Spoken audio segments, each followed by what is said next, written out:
What is up, my guys, gals, and non-binary pals? How are you today? I want to start a series where I will pick a book and read a chapter of that book every day.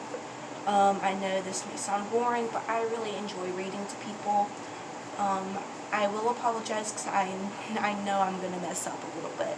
I stutter a lot, so yeah. The book that I picked out today is One for Sorrow by Mary Donningham. I think that's how you pronounce her last name. But yeah, I'm gonna read the back first, and then we'll start on the first chapter. Annie Brown is new at school in September 1918. Before Annie has a chance to meet the other girls in her class, clingy Elsie Schneider, I think is how you pronounce the last name, claims Annie as her best friend. Annie's classmates don't like Elsie. She's a tattletale, a liar, and a thief. Soon, Annie shares their opinion. Annie finds other friends and stays away from Elsie, as far away as she can get. She even joins her new friends in teasing and picking on Elsie.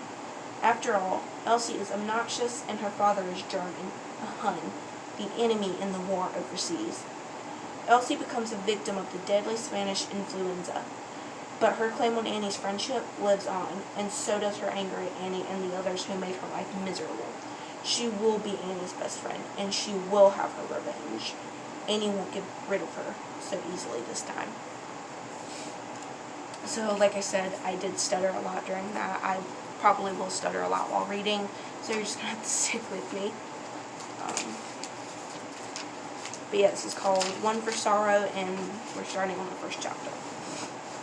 If you hear any background noises, I apologize. I am currently in my room, and the fan's running. Yeah. Chapter 1. Although I didn't realize it, my troubles began when we moved to Portman Street, and I became a student at the Pierce Academy for Girls, the finest school in the town of Mount Pleasant, according to Father. I was shy, maybe even a little timid, and I had no idea how to make friends. In my old town, there were 3 girls my age living in my neighborhood, and I didn't remember making friends with them. We lived on the same street, and we were friends. It was as simple as that. But no girls lived on my new street, so when I walked into class on a sunny September day, I didn't know anyone.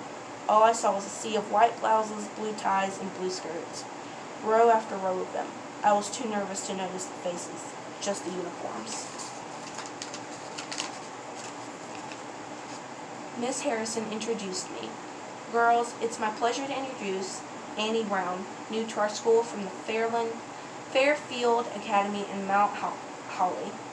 Please make her feel welcome in true Pierce fashion. I didn't smile for fear no one would smile back. With my head down, I took my seat, folded my hands on my desktop, and stared at the stack of books Miss Harrison gave me. World Geography, the biggest and thickest, was on the bottom. Weighing it down were 5 more books. 6th grade arithmetic, Adventures in Reading Book 2, Grammar Handbook, United States History, and A Girl's Treasury of Poetry, as well as a penmanship workbook. Miss Harrison began the morning exercises with the Lord's Prayer, but before we began the Pledge of Allegiance, she said, "Let us say a prayer for our boys overseas.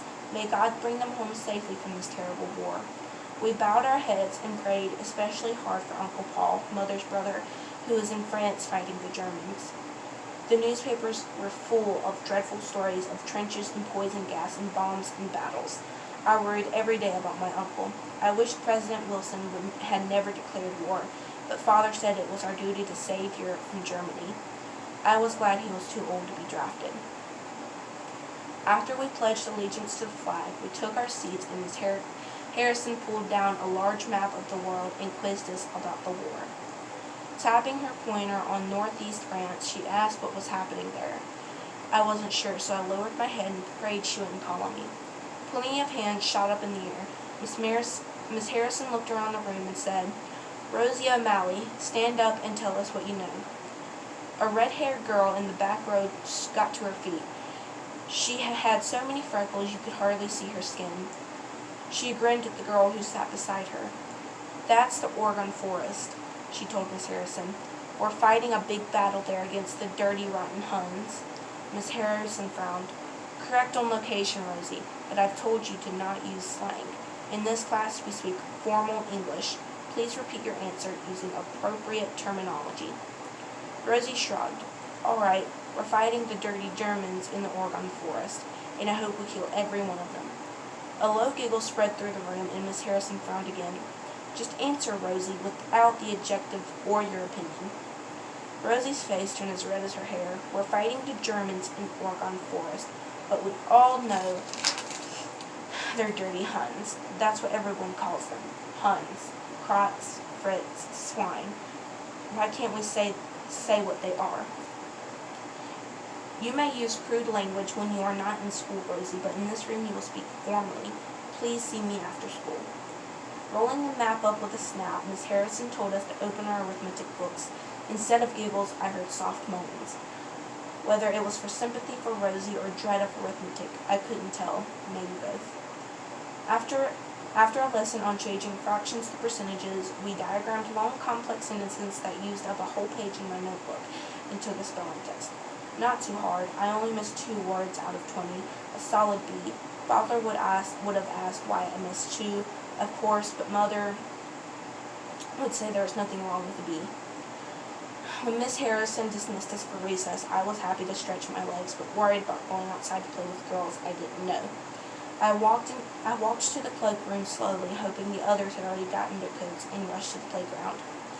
Only one girl remained. She had a pale, round face, and her blonde hair was pulled tightly into French braids. She was taller than I was, and heavier. Not actually fat, but definitely not thin.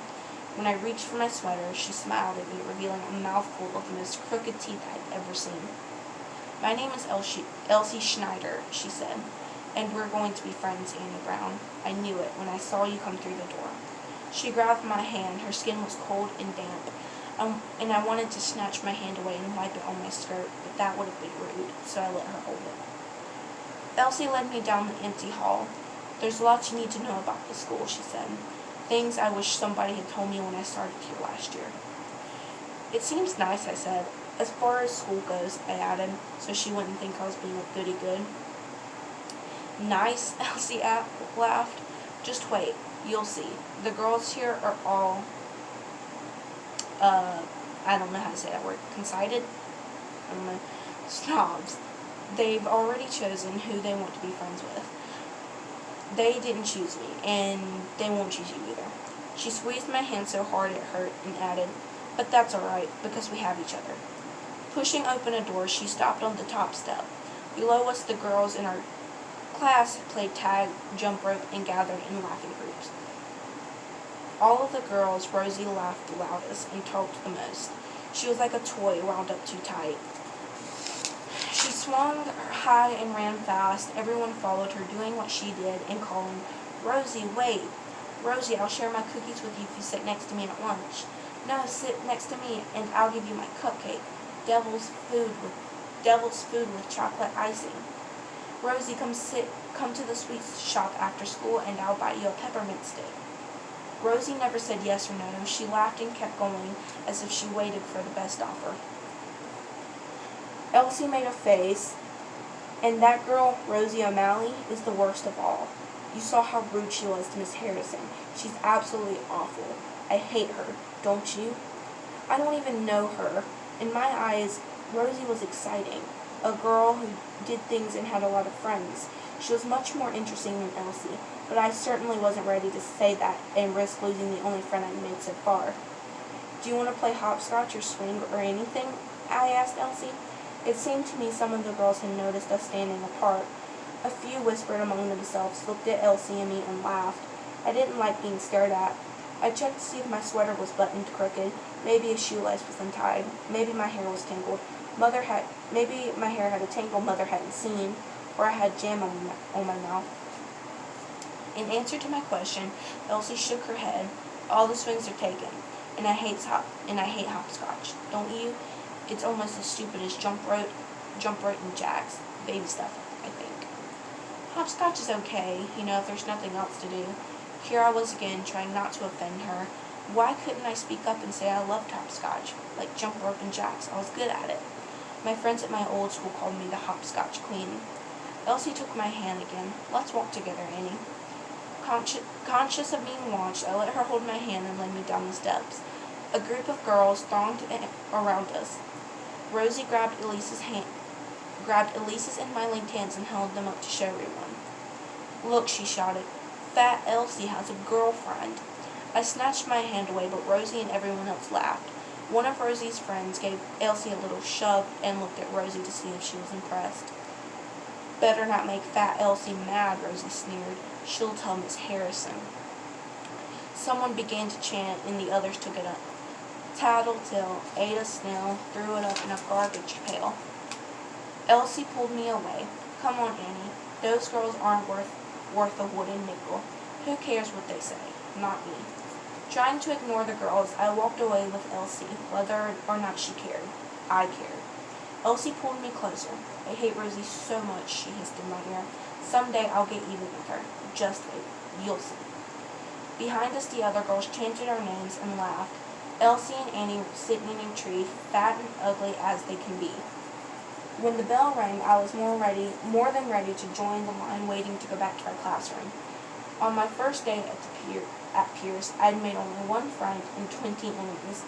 Elsie and I took place at the back of the line. Ahead of us, the other girls giggled and jostled one another until Miss Harrison pulled a whistle out of her coat pocket and blew a warning blast. Immediately, the line straightened and everyone stopped giggling. 2 by 2, we walked quietly inside, took our seats without a sound. Everyone, that is, except Elsie. She stopped at Miss Harrison's desk and whispered a few words. Miss Harrison picked up her pencil and wrote something down. You may take your seat now, Elsie, Miss Harrison said without looking up. Yes, ma'am, shooting a sly look at Rosie. Elsie sashayed to her seat and grinned at me. The dirty looks directed at Elsie shifted to me. The other girls were holding me to blame for whatever Elsie had told Miss Harrison. Tattletale ate a snail, someone whispered behind me. My face burned with shame. I never tattled on anyone, not once in my whole life. I'd rather have gotten my tongue torn out than tell. It wasn't fair to lump me with Elsie. Those girls didn't even know me. Before we open our readers, Miss Harrison said, I must tell you that I expect you to exhibit some good behavior on the playground as you do in the classroom. I will not tolerate name-calling or teasing. What had Elsie told Miss Harrison? Out of the corner of my eye, I saw Rosie make a face at Elsie, carefully shielding herself from Miss Harrison's watchful eye. Someone giggled. Miss Harrison looked at Rosie, who sat with her hands folded primly on her desk.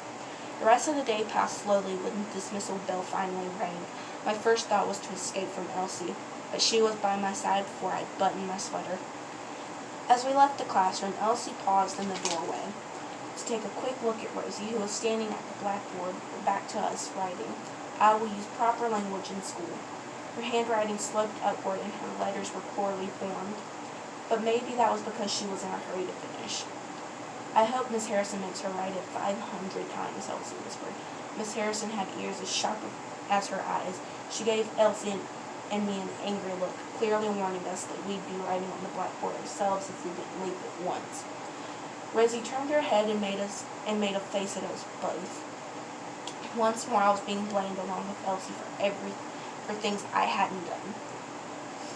As we walked down the school steps, it was against rules to run, according to Elsie. She said, You know what I think? I shook my head. Miss Harrison should make Rosie write it 5,000 times and then erase it and tell her to start all over again using her best handwriting instead of that scribble scrabble she's doing. Elsie smiled with such glee, and I turned my head away. How was I supposed to escape from her? Okay, that was the end of chapter 1, and I will do chapter 2 tomorrow. I hope you all have a great day, and I'll see you soon. Bye.